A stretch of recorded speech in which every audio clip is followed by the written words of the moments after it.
Talvez empreender seja um dos maiores atos de fé que eu conheço. Você tem uma visão de algo que é bom, de algo que vai dar certo, mas é uma visão. Você não tem nada que comprove 100% que essa sua visão está correta. Claro, quando você tem tempo de mercado, mais maturidade no mercado, você acaba adquirindo essa habilidade de ter uma visão mais assertiva. No meu caso, eu comecei a empreender aos 17 anos, né? Tive a visão de uma startup que prometia revolucionar o mercado de moda, tecnologia, enfim, delivery do Brasil. Era uma visão bem ambiciosa, um jovem de 17 anos. E eu acreditava muito naquela visão, mesmo sem ter a certeza de que daria certo. Claro, fiz algumas pesquisas, a gente busca informações de outras pessoas que já fizeram algo parecido, outros negócios, mas empreender, eu acredito que seja sempre uma jornada de andar em fé e com fé. E aqui eu quero diferenciar fé de ingenuidade. Você ter fé não significa que você não vai ter problemas, de que você não vai ter obstáculos no caminho, né? Que você vai precisar passar por cima. E empreender é muito disso. Você começa a jornada, mas não sabe como ela vai terminar. Pode terminar em um negócio de sucesso, pode terminar em um negócio que você não vai dar seguimento. E isso é muito da minha história. Quando eu tentei abrir minha primeira startup, eu não tive nem a chance de chegar até o final da jornada que eu enxerguei. Eu fui vítima de estelionato, uma empresa de São Paulo, uma software house, pegou e roubou o dinheiro que eu tinha, né? Sobrou só o dinheiro para poder comprar um computador, um curso e ir no cinema com a namorada. Mas isso me ensinou muito. Talvez o Marco de 17 anos não tivesse mesmo a capacidade de tanto de conhecimento quanto de emocional, né? Capacidade emocional para poder guiar um negócio e lidar com os desafios que envolve você ter um negócio. E isso me ensinou muito para que eu começasse o meu segundo negócio, que foi uma agência de marketing. Quando eu comecei minha agência, eu comecei de uma forma muito mais madura. Tinha cursado administração, tinha chegado até o 4º período do curso e as coisas estavam indo bem, eu estava me destacando, sendo indicado aqui na cidade. Mas de uma hora para outra, por conta da visão, eu resolvi parar com o negócio e começar algo totalmente novo, que é o negócio que eu estou agora, né? Que é a Marketize. E é muito interessante porque o empreendedor tem que ter muito disso, né? Às vezes você vai abrir mão de algo para poder seguir uma visão que você teve. E eu tiro essa lição muito pelo meu pai. Meu pai é um cara extremamente empreendedor e muito guiado pela visão, né? Quando ele tem a visão de algo, ele vai lá, faz, nem que ele quebre a cara e volte depois, mas executa, busca e faz. E por ter sangue dele, né, eu peguei um pouco disso pra mim. Eu pego, executo, faço. Se algo não tiver na minha visão, eu pego e paro. Quando comecei a agência, foi muito pela necessidade. Eu tinha essa startup que tinha sido uma tentativa frustrada e, na verdade, eu estava querendo levantar dinheiro para poder contratar uma outra empresa que fosse desenvolver o meu aplicativo. E acabou que essa empresa era muito mais cara. Eu tinha que dar uma entrada de 50 mil reais e eu não tinha esse dinheiro mais naquela época. E aí eu falei, então, vou fazer o dinheiro. Já tinha sido vendedor, já tinha trabalhado com meu pai, eu falei, eu sei vender. E acabou que no meio do caminho eu descobri um novo propósito e que não necessariamente eu precisaria contratar essa software house e tô nessa jornada hoje construindo a Marketize, que se você tá aqui e não sabe o que é, não é uma agência. É uma aceleradora de negócios através de marketing, educação e tecnologia. Mas não é sobre isso esse vídeo. Esse vídeo é sobre como eu lidei quando meu negócio estava dando errado, meu negócio atual, a Marketize. Porque mesmo tendo um pouco mais de habilidade, tendo quase finalizado um curso de administração, ter tido uma outra agência, ter me formado agora em publicidade e marketing, mesmo assim, os obstáculos eles aparecem, né? Às vezes a gente é ensinado a planejar, seguir um planejamento, mas e quando esse planejamento não tem como ser seguido,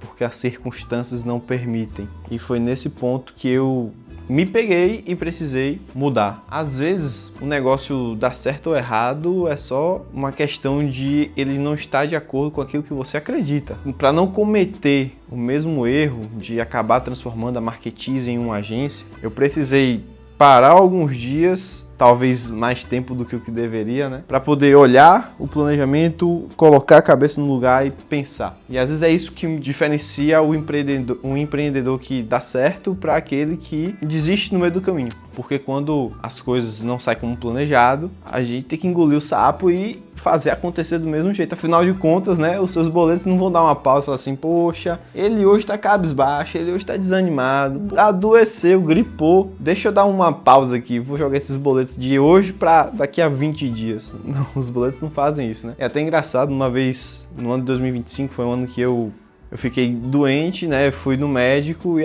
a doutora lá perguntou: você quer atestado para quantos dias?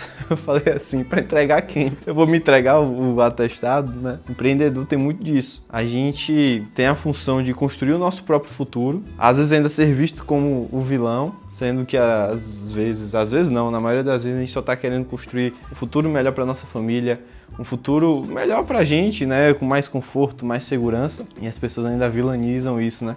Como se fôssemos os errados por estar querendo fazer algo melhor para nós mesmos. Mas enfim, uma breve filosofia no início desse vídeo aqui, só para falar o que foi que eu fiz para poder reverter esse cenário de que quando o meu negócio estava indo para um caminho que eu não gostava. Não é que o negócio estava dando errado, quebrado, endividado, dando errado, enfim, não era esse nem o caso. Mas às vezes o dar errado é você estar indo de encontro àquilo que você acredita. Pelo menos comigo, eu sou assim. Eu prefiro perder dinheiro do que ser contrário às minhas convicções. E eu estava muito nessa direção. Eu, por exemplo, não acredito em agência de marketing para negócios. E eu vi que a Marketize estava meio que se tornando uma agência um pouco mais bonitinha. Uma agência com um charme, uma comunicação bonita. E eu não queria isso. Então eu falei, eu vou precisar mudar as coisas aqui para poder se alinhar com aquilo que a gente tem de missão, que é ajudar a construir os negócios de sucesso dessa geração através do marketing. Isso não necessariamente envolve marketing como vocês conhecem, de gestão de redes sociais, tráfego pago, serviços em geral, né? A gente tem um planejamento muito maior pensando em como a gente vai atingir esse nosso objetivo. E isso é muito interessante porque eu observo, né? Eu converso com milhares de negócios todos os dias e algo que eu observo é que muitos deles têm um negócio, já vende, né? Tem uma solução lá, já tem demanda, mas não sabem muito para onde ainda está indo. E você pode não saber, mas isso tem a ver com marketing. Um planejamento de marketing, ele se aproxima muito mais do que um planejamento de negócios, de um plano de negócios, do que um plano de comunicação em si. Se eu pudesse dizer, um plano de comunicação, ele é a união de um plano de negócios com um plano de marketing.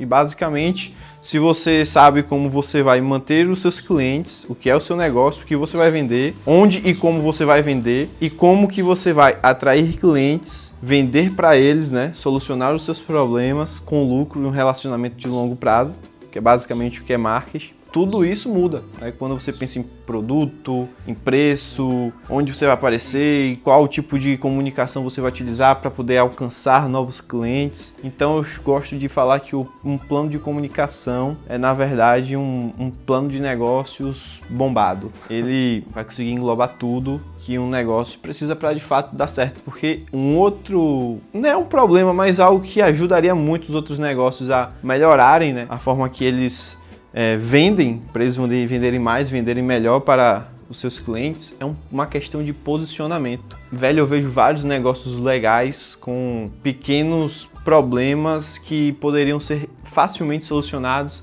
se tivesse um planejamento de posicionamento prévio, né? De tipo, como é que eu quero ser visto? O que é que eu quero que os meus clientes entendam, enxerguem da minha marca, do meu negócio? Tudo isso parece ser uma bobagem, mas ajuda muito. Ajuda muito. Às vezes um ajuste simples de como você, por exemplo, vai vender um certo produto ou de como vai funcionar o teu modelo de negócio é o suficiente para poder mudar todo o seu negócio. Por exemplo, vamos dizer que você tenha uma loja de sabonetes artesanais. Como é que você pode fazer essa loja de sabonetes vender mais? Você pode vender sabonetes artesanais que são apenas sabonetes, ou você pode entender o que o banho significa para o seu público. E majoritariamente eu estou falando aqui que seria um público feminino, né? O que é um banho para o seu público? Às vezes é um momento de relaxamento, tem lá o tal do banho premium. Às vezes é um momento de limpar as energias ruins. É algo da rotina que ela valoriza na rotina. Homem não, né? A gente pega o sabonete do corpo, passa na cabeça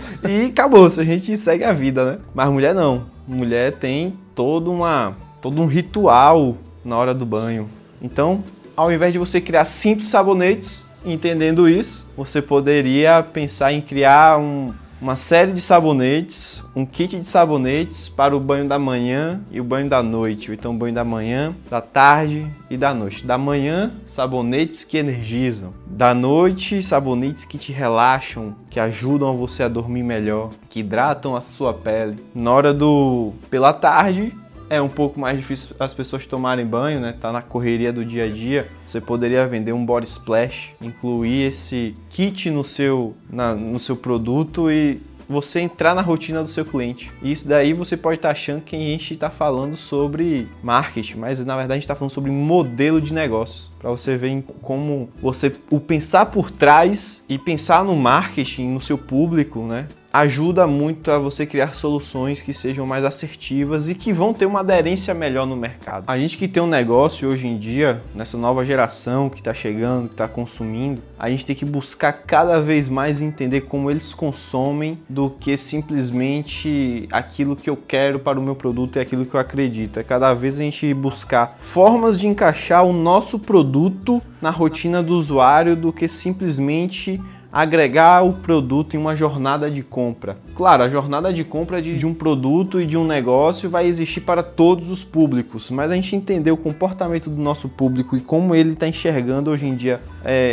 e está funcionando os seus hábitos de consumo é muito importante, porque, por exemplo, se eu tivesse uma pizzaria, a estratégia que eu utilizaria para me tornar a mais conhecida da minha cidade seria basicamente eu buscar isso, de entender qual é a rotina e como funcionam os hábitos de consumo do meu público e criar algo que fosse rotineiro e que entrasse na rotina deles.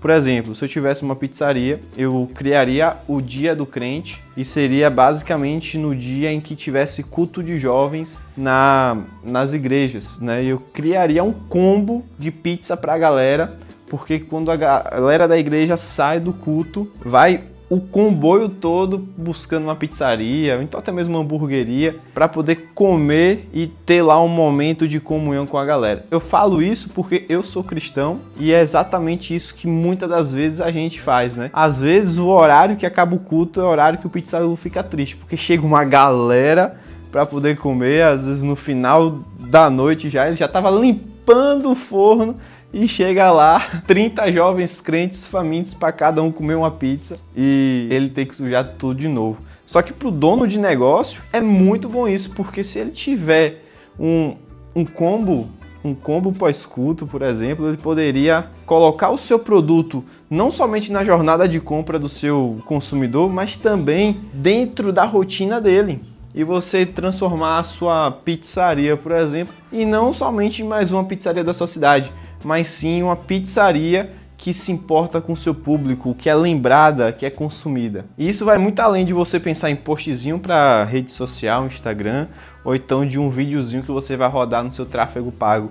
Isso se trata de comércio, de vendas, de você criar um produto que se encaixe na rotina do seu cliente. Então isso é um pouco do que eu penso aí sobre marketing, negócios dessa nova geração e como que você pode construir um negócio de sucesso nessa geração. Então eu espero que você tenha gostado desse vídeo e eu acredito de verdade que nós empreendedores somos a salvação do Brasil, mas também do mundo, porque nós deveríamos ser reconhecidos como os heróis do nosso país, e às vezes a gente é visto como vilão. E se você se identifica com isso, fica aqui porque vai ser um prazer estar servindo você. Muito obrigado e até a próxima.